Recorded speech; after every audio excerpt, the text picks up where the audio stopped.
महर्षि उड़िया बाबा को भी एक उपासक ने प्रश्न किया था कि महाराज जी मन कैसे रुके।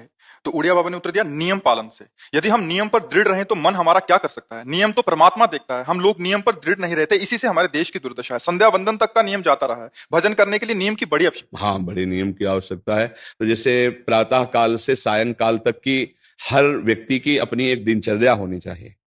ऐसा नहीं कि आज हम 4 बजे उठे, कल 7 बजे उठे, पर फिर मन को आप कंट्रोल नहीं कर पाएंगे। मन के लिए एक दिनचर्या होनी चाहिए कि हमको 10 बजे सोना है, 4 बजे उठ जाना है, तो फिर 4 से 4:15 नहीं होना चाहिए, 4 बजे उठ जाना, ऐसा नियम बना ले। और उठ करके हमको थोड़ी देर नाम जप करना है, थोड़ी देर हमें वाणी जी का गायन करना है, थोड़ी देर हमें ध्यान, एक अपनी दिनचर्या। फिर हम अपने संसार के कार्य के नियम, जो संसार के कार्य हैं, उनको भी करते हुए भगवान को समर्पित करें। जैसे जो पद में है, जो आपको राष्ट्र सेवा मिली है, जो आपको समाज सेवा के पद मिले हैं, या आपको जो घर की सेवा के कार्य मिले हैं, उनमें बहुत धर्म पूर्वक आचरण होना चाहिए।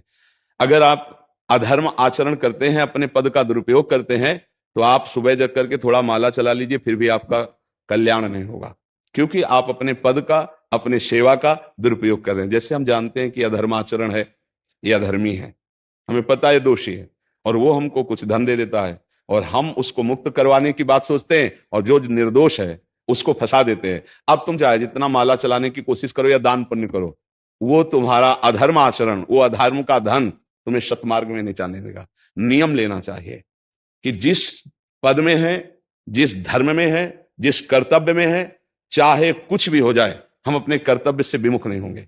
जितना जप महान है, उतने कर्तव्य महान है। दोनों बातें समझना है।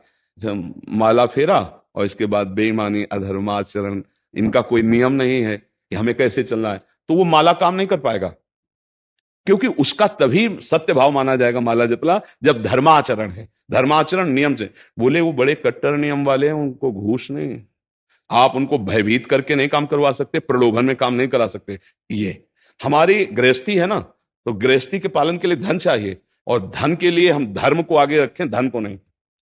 धर्म को, हमारा कर्तव्य क्या, प्रायः जैसे पूज्य बाबा ने कहा, आज हमारे देश में बहुत दुर्दशा हो रही है। दुर्दशा हो रही, क्यों? क्योंकि सब अपनी जगह से गलत हो रहे हैं।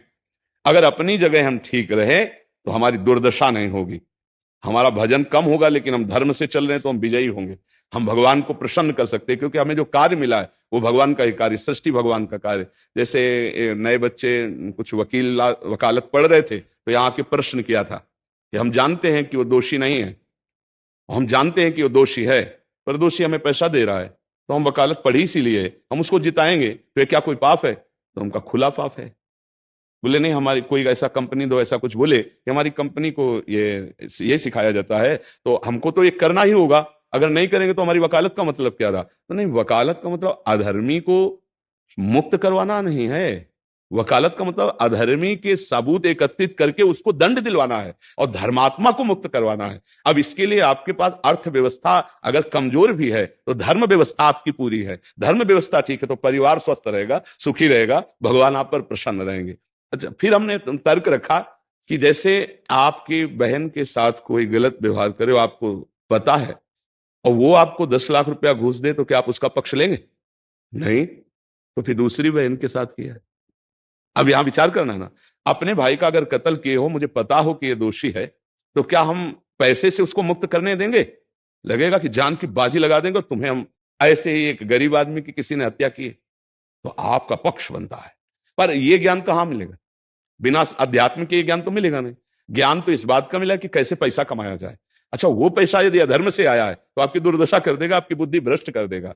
तो जो बाबा कह रहे हैं कि आज हमारे समाज की बड़ी दुर्दशा हो रही, उसका कारण यही है कि हमें अध्यात्म का ज्ञान नहीं, हमें धर्म का ज्ञान नहीं, और बड़ी बड़ी गलतियां हो जाती है। बिल्कुल पता है आदमी निर्दोष है, और हम धन के प्रभाव से उसको दंड दे देते हैं। वो दंडा भगवान जब आपको पलट कर देंगे तो आप सह नहीं पाओगे, उसका परिणाम बहुत बुरा होता है। तो इसलिए समाज को चाहिए अपने अपने कर्तव्य का पालन करते हुए एक नियमावली बना ले।